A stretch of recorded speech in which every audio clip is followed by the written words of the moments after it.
Throughout Zeeland Lumber, our lumber operations, our component operations, and our contractor services operations, our employees work approximately 90,000 man-hours each month, performing a wide variety of tasks. Many of these jobs include some risk of injury.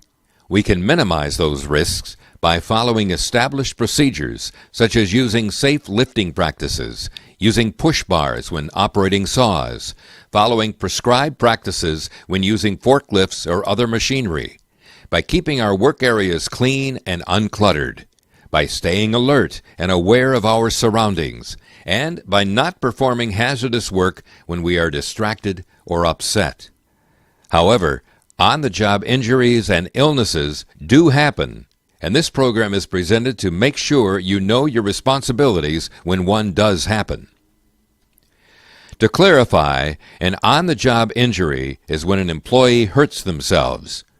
For example, straining a muscle, cutting themselves, getting a foreign object in their eye, smashing a finger or hand, turning their ankle, or slipping and falling. An on-the-job illness describes an illness that comes as a result of exposure to something, such as one has a reaction to wood dust, to fumes from a solvent or spray finishes, or from contact with insulation materials. Our response to an injury or illness is basically the same, but the record keeping, such as the OSHA 300 form, is a little different. Although we do not want our employees to report every scratch, bruise, or muscle ache, we do want all job-related injuries or illnesses of reasonable significance to be reported, and to be reported immediately.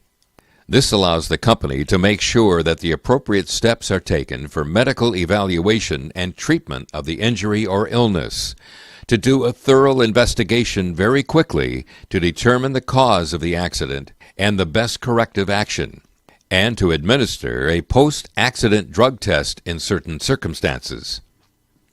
Many injuries, such as a back strain, if treated early enough, usually only results in 2 or 3 days of restricted duty and just a little pain, not a week or two away from work with a great deal more pain, so it benefits everybody to report an injury immediately. Additionally, workers' compensation law has very specific requirements for reporting an injury, paying for medical expenses, and paying for time lost due to injury. An employee's failure to promptly report a job-related injury or illness can put the company out of compliance with the law, so all job-related injuries or illnesses need to be reported immediately. When an injury or illness happens, the first action is to assess the seriousness of the injury or illness. If you are responding to an injured employee, please remember to use universal precautions to protect yourself from any diseases that can be transmitted through the contact with blood or other bodily fluids. If the injury is not serious and can be treated with first aid, such as by cleaning a small cut and applying a bandage, that should usually be done on site by one of our first responders. If the injury or illness is more serious, the employee should be taken to an urgent care center or hospital. In the public safety folder on the company drive, there is a file identified as First Report of Injury, Procedures, and Forms. There is a packet specific to each state. In each packet are instructions, the medical authorization form, and the other forms that need to be completed. It is recommended that you always have 1 or 2 of the instruction packets printed and available so that you don't have to search around the computer when you're trying to get the employee to a medical treatment facility. A supervisor or manager should sign the medical authorization form and take it to the medical facility when you take the employee, or give it to the employee if he or she can drive themselves. Although not always possible or necessary, it is highly recommended that a supervisor or manager take the injured employee to a medical treatment facility. By doing so, you can make sure the employee gets treated, can resolve any authorization issues with the facility and can obtain clarification of any work restrictions from the doctor or nurse so that we know how we can best accommodate those restrictions, allowing us to keep the employee working and receiving his or her normal pay. If you feel an injury or illness requires an ambulance, do not hesitate to call for one. As a non-supervisory employee who possibly saw the injury happen, you have an obligation to report to your supervisor or manager everything you saw so that you can help the company understand how the injury occurred. You will be asked to provide your witness statement in writing.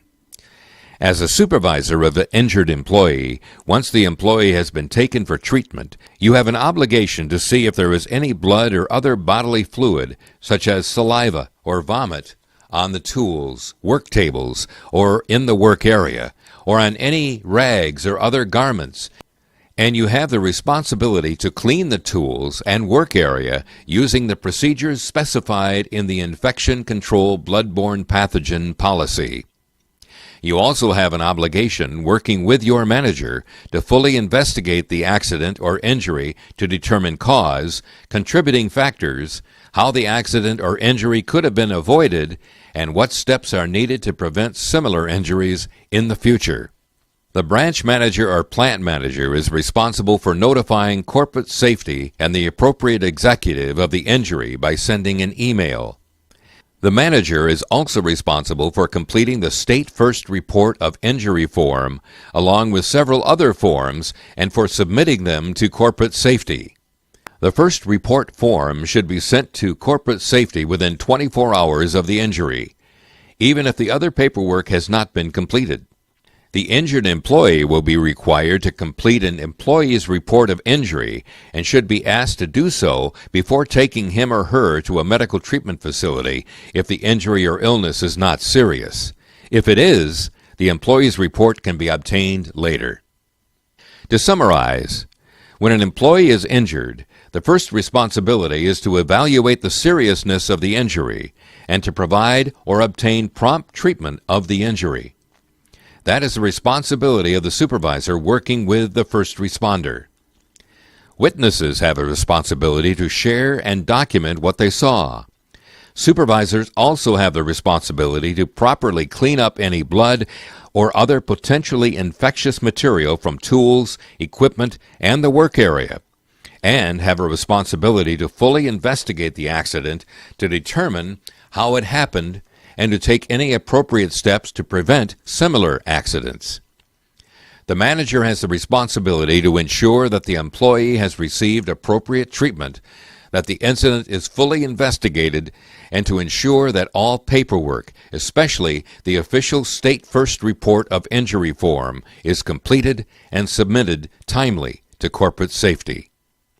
Again, we can greatly minimize the risk of job-related injuries and illnesses if we follow established job procedures, maintain good housekeeping, keep ourselves alert and aware of our surroundings, and step away from any risky or dangerous work if we are mentally distracted. Let's work hard, but let's also stay safe and go home in the same condition in which we reported to work.